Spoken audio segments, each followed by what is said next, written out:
termo de depoimento número 22, que presta Marcelo Bahia Odebrecht, aqui presente, acompanhado de suas defensoras, Débora Poeta e Joana Paula Batista.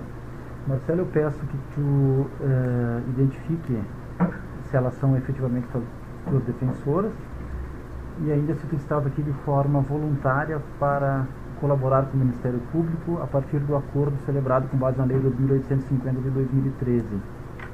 E ainda do teu conhecimento de que os benefícios que tu vais obter dependem do conteúdo da tua colaboração e dos elementos de corroboração que foram entregues. Somos defensores, estou aqui espontaneamente. Pois bem, então eu lhe peço, Marcelo, que tu fale a respeito do conteúdo do anexo 8, sistemática de contribuições eleitorais pelas empresas do grupo. Bom, de modo geral, como é que funciona a sistemática? O diretor-presidente da Odebrecht S.A., no caso eu, não se envolvia em campanhas municipais, estaduais ou de outros países, tá? Sejam elas majoritárias ou proporcionais. O que, na verdade, a gente se envolvia, no meu caso, era a campanha presidencial no Brasil. Então, a campanha presidencial no Brasil, que envolvia vários negócios, era de minha responsabilidade. Quem definia o valor, quem sentava. Por mais que a relação fosse com outra pessoa da organização, eu que definia e alocava, negociando com os outros negócios, como cada um pagaria essa questão. Agora, o que acontece é o seguinte, isso como a gente trabalha diariamente, mas na prática, várias campanhas eleitorais, eu participei de reuniões, almoços, dei com candidatos. Muitos dos candidatos, apesar de se relacionar diretamente com o executivo, gostavam de estar comigo. Bom, e nessas reuniões, eles nunca pediam, quero tanto, mas pediam, bom, Marcelo, você sabe, você tem muitas vezes essas reuniões, eu acho que eram pedidas também, até pelos nossos executivos, para ir, eu peço uma reunião com o Marcelo para reforçar o apoio que eu vou dar a você, entendeu? Então essa história você nunca sabe como é. Mas nessas reuniões, os caras sempre diziam da importância, vinham, contavam, e eu sempre escutava e reforçava com ele quem era a pessoa da organização que tinha, ia ser responsável. A gente sempre tinha esse cuidado dentro de casa. Esse cuidado de sentir. Toda pessoa tinha um padrinho dentro de casa que seria responsável por determinar a situação. Então tinha reuniões, mas direcionava. Às vezes, por exemplo, também, os executivos vinham, trocavam ideias comigo. Marcelo, eu estou pensando em doar tanto, entendeu? Ou às vezes pessoas que tinham uma relação com o candidato, mas não necessariamente tinham mais negócio, porque o cara não podia usar a empresa para patrocinar um candidato só porque ele tinha uma relação pessoal. Então, na verdade, muitas vezes ele dizia, Marcelo, tem esse candidato, tem essa relação, é importante apoiar. Aí eu já, olha, talvez aquele negócio queira apoiar esse candidato, porque tinha que sempre buscar alguém para pagar a conta. Então, e eu ajudava, aí eles trocavam ideias comigo, e eu procurava também, eu incentivava, dizia, esse cara está complicando pra gente. Então existia também, muitas vezes, essa troca de ideias, que a gente chama dentro de casa influenciar e ser influenciado, mas obviamente a decisão caberia a quem fosse assumir a conta. Lá na empresa ninguém pode assumir uma decisão para pagar a conta, não existe isso. Tá? Tinha casos também, por exemplo, e aí gerava às vezes conflito, por exemplo, você tinha muitas vezes em eleição problemas, isso é muito comum em governos estaduais, tá? Então ele tinha criado problemas ou deixar de resolver problemas para alguns negócios, tá? E aí outros negócios muitas vezes queriam apoiar o candidato. Aí eu entrava e dizia, gente, peraí, não dá pra gente estar apoiando o candidato aqui que está com problema com esse negócio, resolvam-se.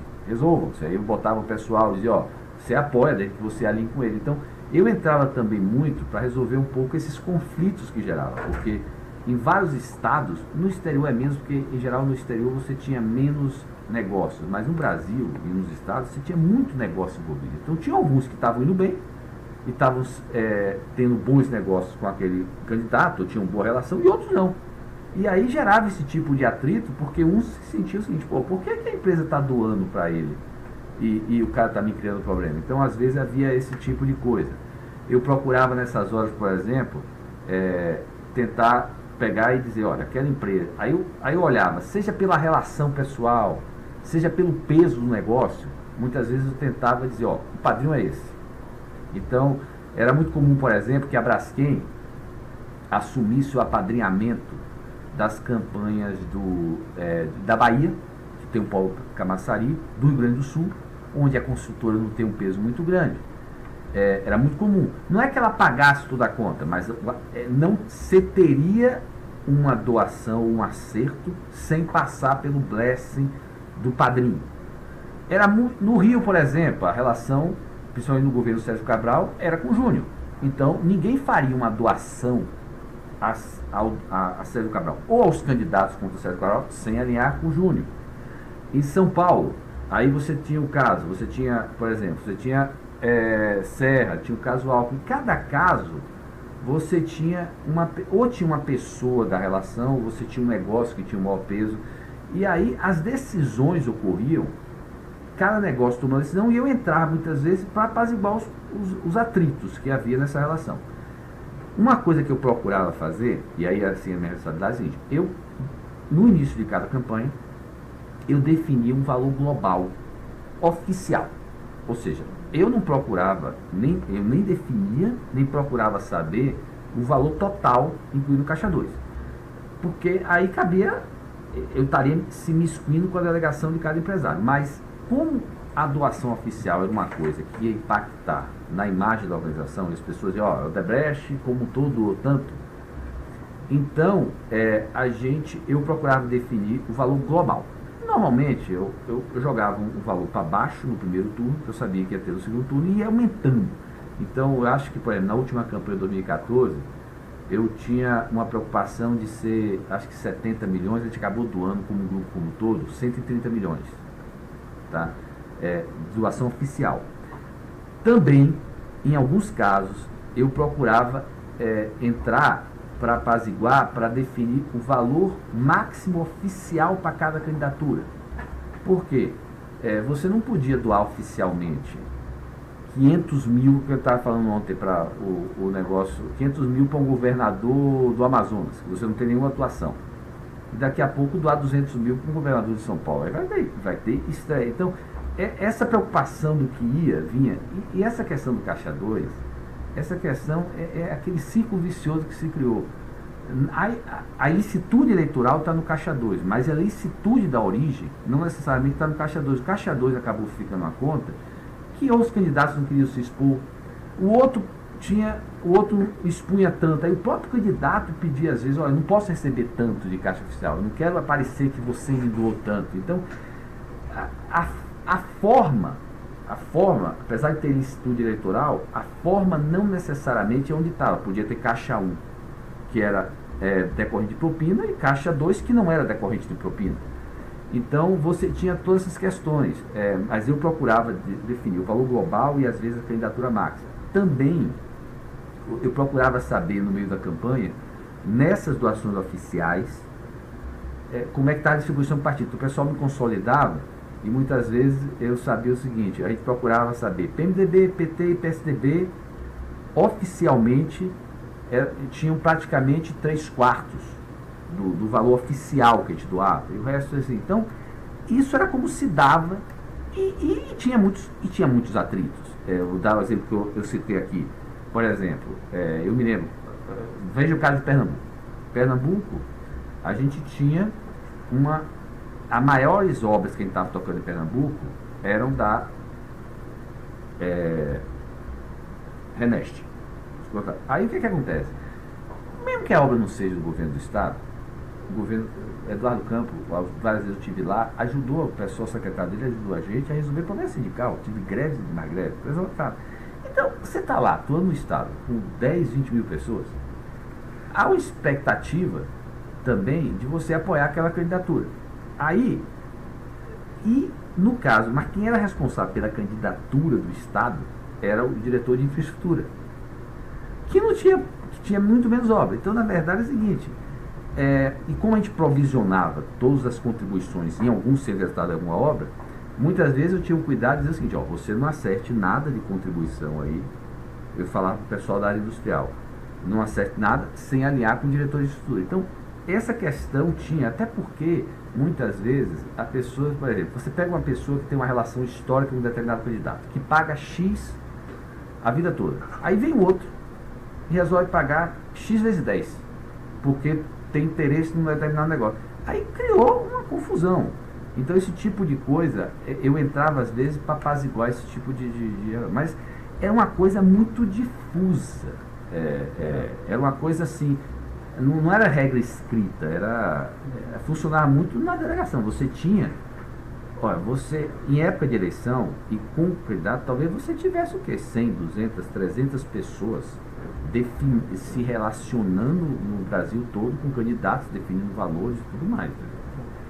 Mas esse também era aquele momento em que as demandas que tinham sido feitas e resolvidas ao longo dos anos ali eram atendidas, né? Lógico, aí você olhava isso, na hora que, obviamente, cada empresário olhava, na hora que você fosse atender por isso que às vezes tinha uma diferenciação enorme, certo? E essa diferenciação muitas vezes você fazia via caixa 2. Então, vamos lá, pegar o exemplo aqui. E aí, quando você tem uma relação muito forte com determinado candidato, você tem uma presença muito forte naquele estado, é óbvio que você vai contribuir muito com aquele candidato, com o sucessor dele, e aí, essa diferenciação é para o caixa 2. Você não conseguia fazer ela para o caixa 1 porque você criava uma distorção. Então, esse tipo de coisa existia. Criava uma situação, uma exposição, ficava disposto. Nem ele queria, nem a gente, entendeu? Criava. Às vezes era ele que não queria, o candidato que não queria, às vezes era a gente que não queria aparecer, até por referência, entendeu? Se você desse tanto para o cara a gente fazia também várias manobras, que era. Você pegava um candidato, por exemplo, outro dia eu tinha definido que senador era. Daí eu soube, peraí gente, aí parece que saiu uma doação oficial para a Gedel alta. Eu falei, peraí, como é que te doou tanto para um senador? Aí o pessoal me disse que doou para o comitê, aí foi lá e pegou no comitê. Então a gente tinha, por exemplo, a gente doava para o Comitê Nacional, aí o deputado, o senador ia lá e arrancava do nacional, ou doava para o estadual. A gente procurava fazer esse tipo de coisa para diluir um pouco a exposição. Entendeu? Agora, e esse tipo de relação. E, obviamente, a expectativa era em função da relação pessoal, da quantidade de negócio que você tinha, você gerava essa demanda. E, obviamente, também tinha casos onde a pessoa tinha assumido já compromissos explícitos por conta de determinados apoios. Entendeu? E a gente sempre procurava, todo custo, a gente alocava ou provisionava, aí tinha os dois casos, provisionava em vários, nos negócios, no centro de resultados.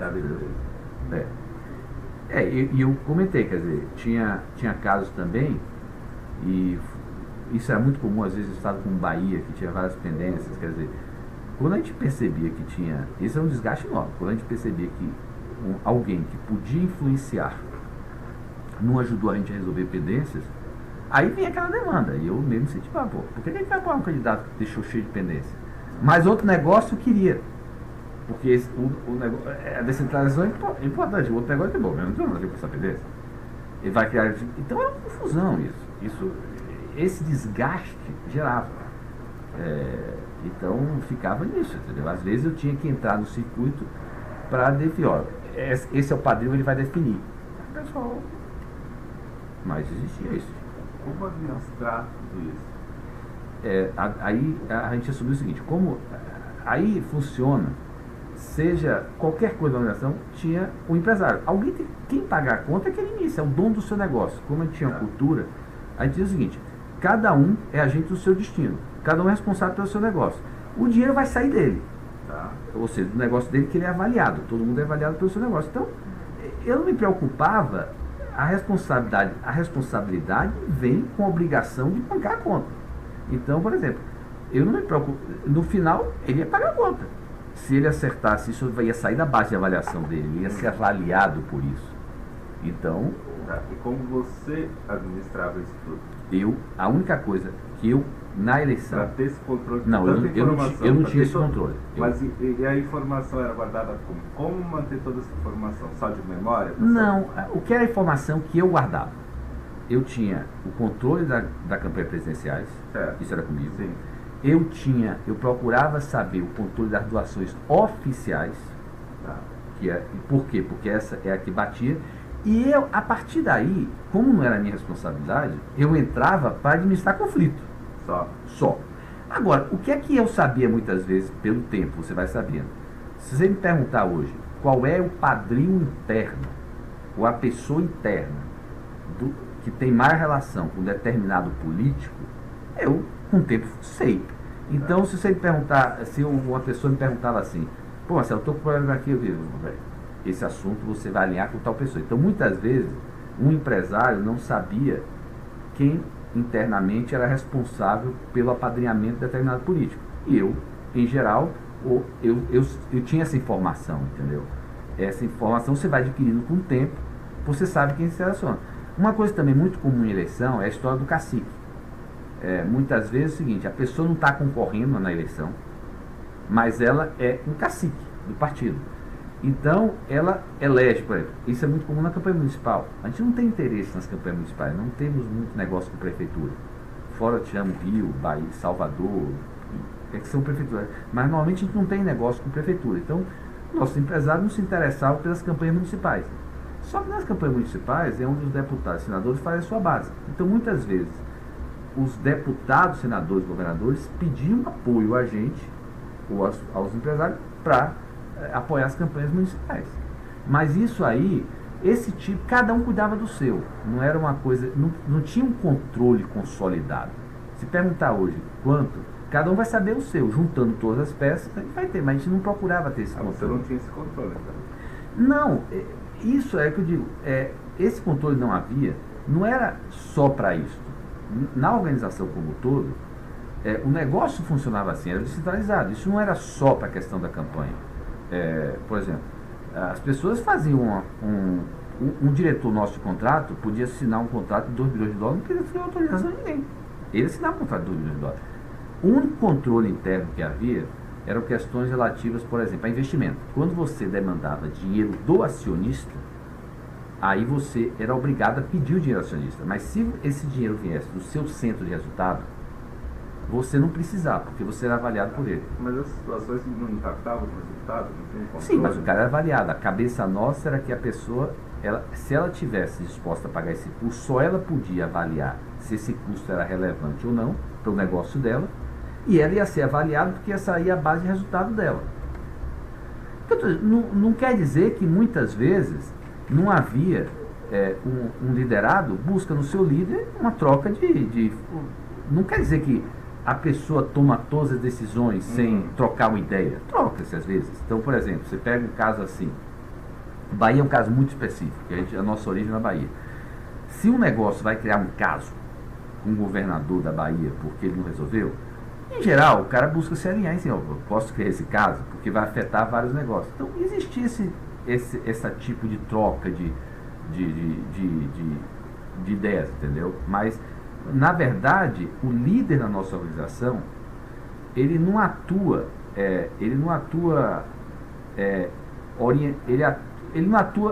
proativamente, ele atua para apoiar quem busca ele. Então, ele entra, se o cara quer consultar ele vai dar a opinião dele, ou para resolver conflitos. O mais comum em eleição era a questão de conflito, era definir quem era o padrinho e como os negócios iam se entender. E quanto mais a organização crescia, mais conflitos existia.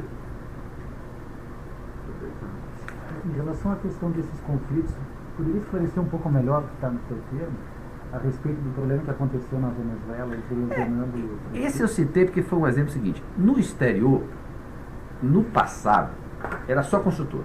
Era muito fácil, então nunca teve conflito. Só tinha um negócio. Quando a gente começou a ter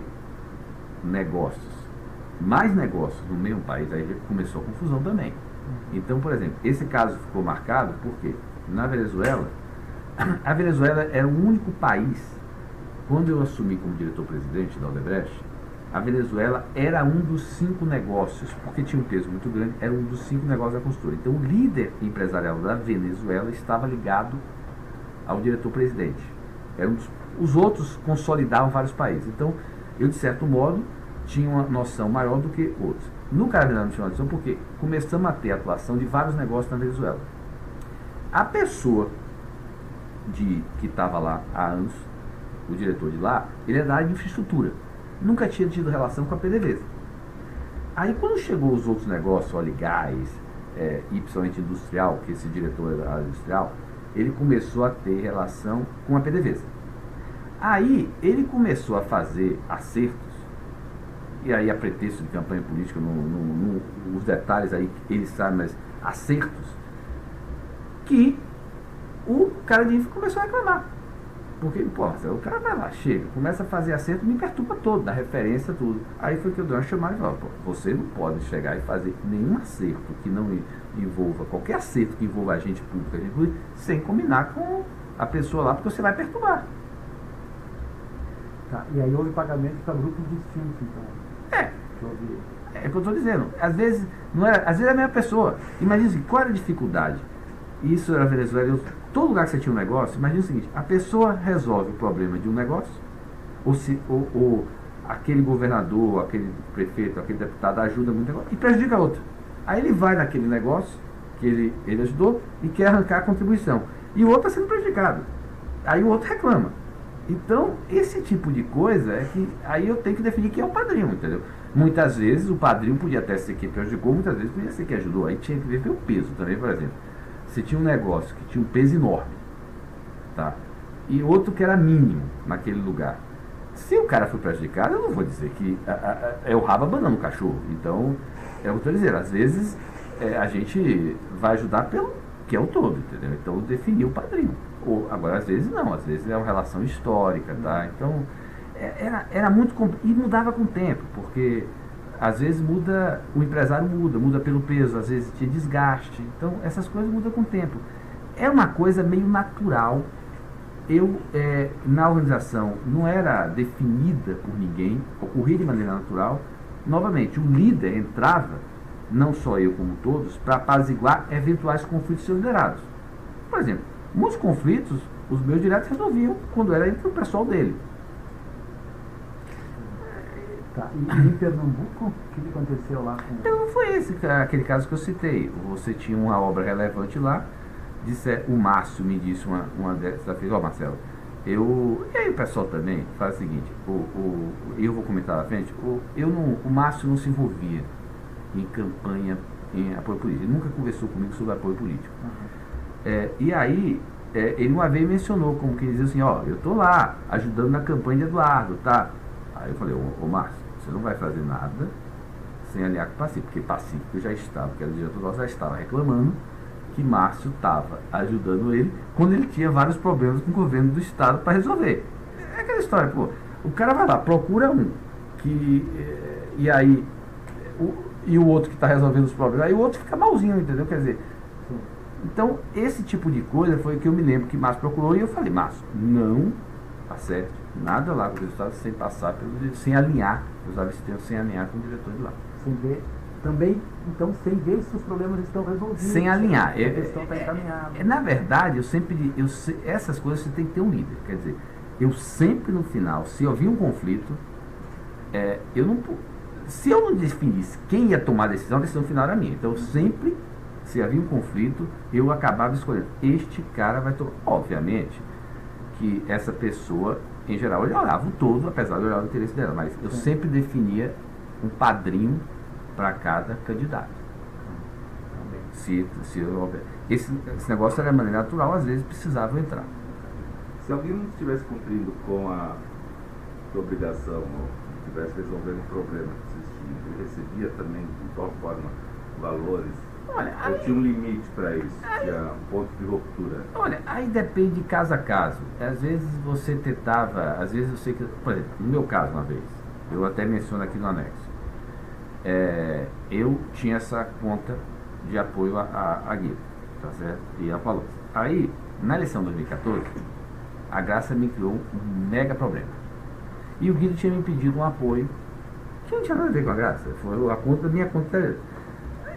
Teve uma hora que eu fiquei tão chateado, porque eu estava doando dinheiro, estava regalando, e eu recebendo e a graça fazendo isso, que eu, e até está no e-mail, eu mandei e-mail para o pessoal assim, sabe a coisa? Aquele valor que eu combinei liberar, segura. Aí o meu próprio pessoal me ligou e disse, peraí, Marcelo, a gente já avisou para o cara que vai liberar, agora você quer segurar? Então, é uma coisa meio complicada às vezes. Essas coisas é caso a caso, entendeu? Então, é aquela história, você vê pela dimensão, você vê também se o cara realmente, é aquela história, o cara não está resolvendo porque ele não quer resolver, ou que o cara não está resolvendo porque é uma burocracia. Não pode. É muito caso a caso. Então, como a gente era descentralizado, eu procurava, cada um tomava decisão caso a caso, entendeu? Era muito específica. Um outro ponto importante que eu acabei de mencionar, está aqui no meu anexo, é o seguinte: além da doação oficial que a gente fazia, além da doação de caixa 2 direta, nós também fazíamos doação oficial através de terceiros. Ou seja, terceiros doavam oficialmente, e um desses parceiros era o Itaipava, e a gente reembolsava ele de alguma maneira. Por que isso ocorria principalmente no Brasil? Eu vou mencionar lá na frente a questão da geração e distribuição. A maior parte da geração nossa, quase a totalidade, era no exterior, por questões fiscais. Só que a grande necessidade que a gente tinha de caixa 2 era no Brasil, na época de eleição. Então você tinha uma necessidade aqui, sem uma geração aqui. E esse problema surgia sempre. Além do que, dificuldade de transitar com dinheiro. E aí a gente começou a usar esse tipo de coisa, de fazer por terceiros e reembolsar ele. E o grande nosso parceiro nesse assunto foi Itaipava. Quer dizer, ele fazia uma doação lícita, a gente pedia a ele, olha, doe para estar candidato, e de alguma maneira a gente reembolsava ele. Desde que época? Acho que deve ter sido de 2010 para cá. Eu não sei precisar. Isso o pessoal já precisou. Quem controlava? Eu acho que Hilberto, o pessoal das operações estruturadas sabe desde qual época, e eles já devem ter falado isso aí. Entendeu? Eu soube, no meu caso específico, para a questão de Dilma 2014, a gente teve que recorrer a ele. Ele fez doação oficial. Como é que cobria essa... Eu acho que o pessoal especificou, porque aí tinha várias formas. Eu nunca procurei saber na época, mas o pessoal explicou exatamente como é essa forma. Isso eu acho que o pessoal relatou direitinho. Qual é que foi o valor que foi feito depois na eleição? Eu não sei o valor total, mas eu acho que foi, não falando em dezenas de milhões. Ao longo do tempo aí, dezenas de milhões de reais.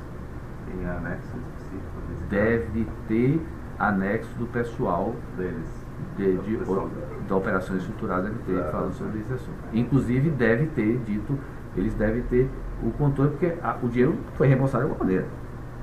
Pois é, justamente isso que eu ia perguntar, como é que se veio esse reembolso? É isso que o pessoal deve ter detalhado. Eu nunca procurei me informar. Eu sabia que era reembolsado. É aquela história, esse encontro de contas, como eu sabia, cada um que vai atrás do seu, por exemplo. Quando eu autorizava, por exemplo, pega a questão da doação a Dilma em 2014. Eu sei que uma parte da doação a Dilma em 2014 era de empresas que não tinham nada a ver com a conta italiana. Ou seja, não eram fontes da conta italiana, ou da conta pós-Itália. Só que a gente usava ela para fazer doação oficial. Pô, quem fazia isso, a meu pedido para fazer a doação oficial, mas ele dizia, ele era reembolsado depois. Isso aí eu não me preocupava, porque é aquela história. O empresário não ia assumir um custo que não era dele e depois não cobrar. Então cabia cada um cobrar. Então, de alguma maneira, alguém cuidava. É aquela história.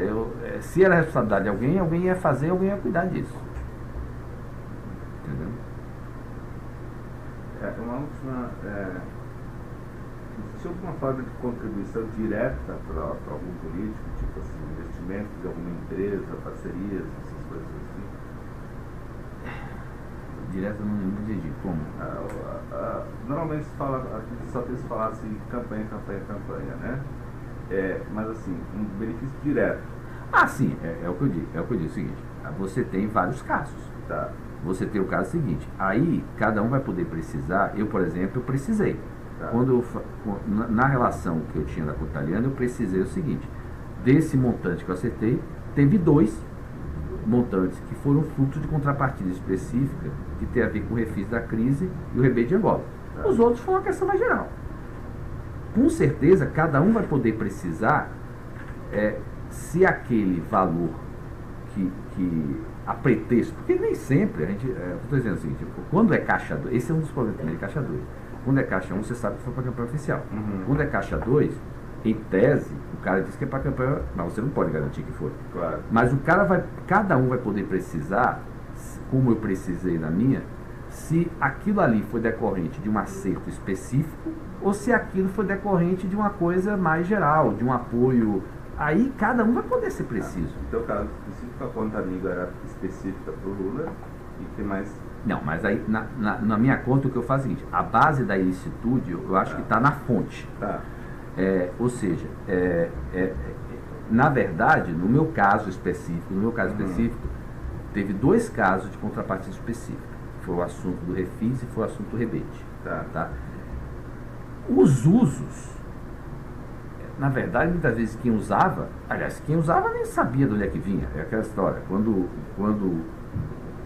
o senador, o deputado pediu apoio na conta de Marcelo, ele não sabia como é que era meu controle. Então, é difícil dizer. Eu acho que a ilicitude está no acerto da contrapartida específica. Tá? Quer dizer, a ilicitude explícita, digamos assim. Não, mas acho que ela me pergunta assim: eu sou político, eu tenho uma empresa XYZ. Em vez de jogar dinheiro para minha campanha, entendi. Certo?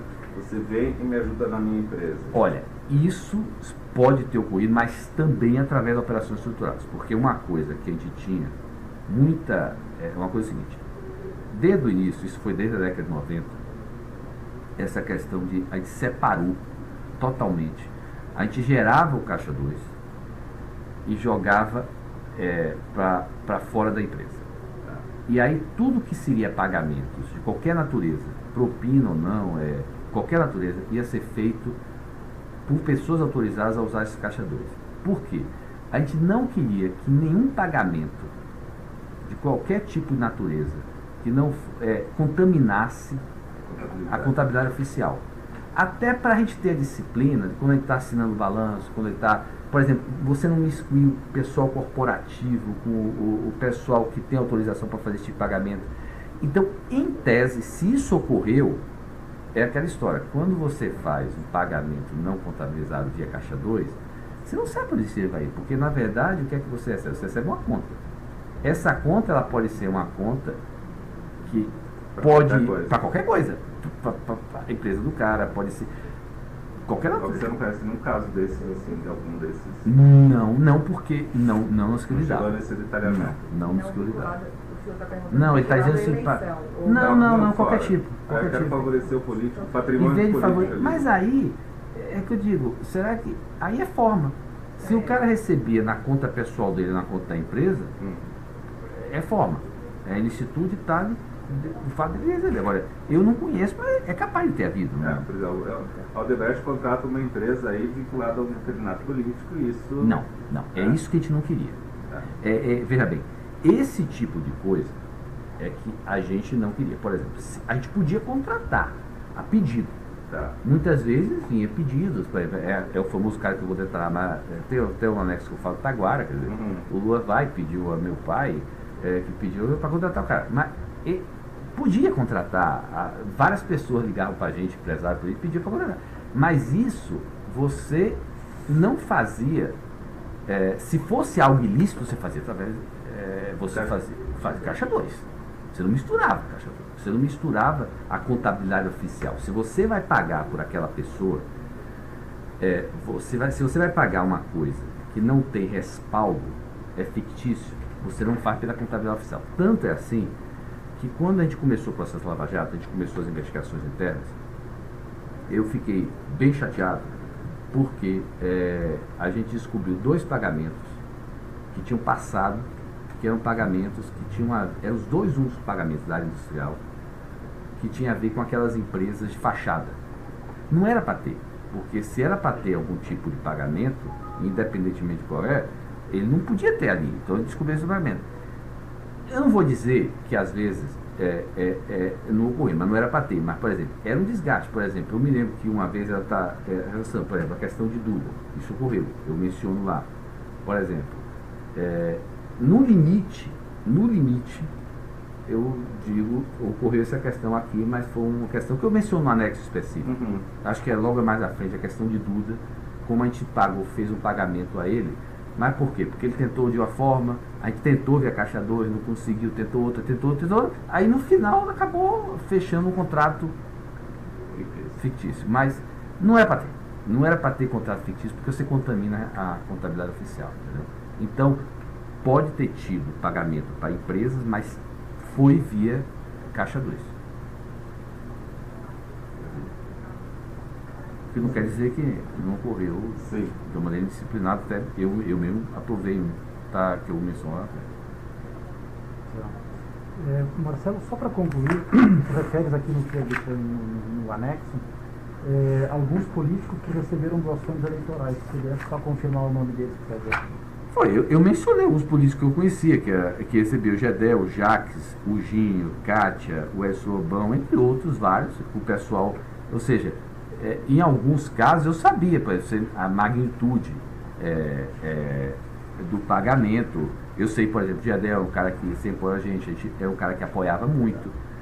Se você pegar as candidaturas de Gedel, Senado, deputado, eram valores a mais do que a gente pagava nos deputados do Senado normal. Jacques Wagner foi um cara que a gente apoiou muito, ele, o sucessor. O Ginho eu acho que ficava no meio do caminho. A Kátia eu acho que não é uma pessoa que ajudava muito. Edson Lobão a gente ajudava muito. Então, eu tenho mais, apesar de não precisar o valor, eu sei também alguns casos, se for uma magnitude alta ou baixa, entendeu? E quem era o padrinho. Com esse pessoal citado, os encontros assim, foram protocolares. E fazia os não protocolares? Não, veja bem, eu não vou dizer os programas, mas quem tinha relação. Que aí eu não posso dizer se nessa relação tinha coisa ilícita. Por exemplo, Gedel, nesse caso específico, Gedel, a relação maior era de Cláudio, tinha também uma relação com meu pai, diretamente. Então, por exemplo, se Cláudio não resolvesse, ele ia falar com meu pai. O Jacques, a relação, quem conversava com o Jacques era o Cláudio. Agora, no caso do Jacques, obviamente que o Cláudio buscava alinhamento com o diretor local, nosso da construtora, e a Braskem, que tinha um peso muito grande. Ao longo desse tempo teve 3. E a Braskem, porque a Braskem tinha um peso grande na Bahia. Né? O Gin, a relação era com o Cláudio, a Kátia era com o Cláudio e o Edson Lobão era com o Ayrton Reis e Cláudio. Aí tinha casos que aí variava da época, entendeu? Quando ele era ministro foi mais Ayrton Reis, que era responsável pela energia, mas tinha Cláudio também. Aí, por exemplo, desses aqui, por exemplo, o único, mencionando o único codinome que eu usava às vezes quando a gente falava de meio era o Edson, o Lobão, que quando a gente falava de meio, era Esquálito. Os outros eu nem sabia o apelido. Mas Esquálito a gente usava para Mais alguma coisa? Não, aliás, teve uma só desses aqui. É porque depois eu vi o seguinte, eu tinha colocado e por alguma razão saiu na versão final do meu anexo. Saiu. Eu fui olhar e saiu. Mas o Edson Lobão já tinha mandado para eles e na versão final. O único desses que eu tive, digamos assim, conversas menos protocolares, digamos assim, o Edson Lobão, que eu tinha uma vez mencionado no anexo que eu mandei, e depois na última versão saiu, que foi o seguinte, aquele questão do PAC SMS, que o Edson Lobão chegou uma vez para mim e perguntou assim, Marcelo, que história é essa? Eu menciono lá na frente, que história é essa que a Dilma disse que eu recebi, um grupo recebeu o dinheiro do PAC SMS? Aí eu falei, não, eu não me envolvi nesse assunto, eu já falei para ela que eu não me envolvi nesse assunto, foi um assunto coordenado pelo PT, vamos cair fora disso, eu e você. Pô, aí o assunto morreu. Mas ele estava incomodado porque a presidenta achou que ele tinha recebido dinheiro do PAC SMS. eu vou falar. Isso foi a única conversa que eu tive menos protocolar com o Edson Lobão. E no caso do Jacques, eu me lembro o seguinte, o Jacques, quando ele, a única hora que foi a conversa, não foi menos protocolar, mas deixou claro como ia ser a atuação, quando ele assumiu como governador. Na Bahia, a gente teve um jantar com ele, eu e Cláudio e meu pai, e ele falou, olha, veja bem, eu sei que como vocês atuam, eu sei que vai ter vários empresários aqui me procurando, tá? Mas veja bem, tudo ok, mas eu quero dizer o seguinte, eu não funciona assim. Agora, vocês entendem o seguinte, eu estou contando com vocês lá na frente, eu não vou dizer para vocês quanto eu quero, mas eu conto com vocês lá na frente e minhas conversas vão ser com o Cláudio. Isso o Jacques foi claro para mim, pela relação antiga que ele tinha, do pai e tudo mais. Ele falou, minha conversa vai ser com o Cláudio. Então, é por isso que eu digo, não teve conversa com o Jacques específico que não passou por ele. Agora, obviamente, que também é o seguinte, como o Cláudio não era secretário, ele não podia acertar nada com o Jacques que não viesse um alinhamento com o negócio.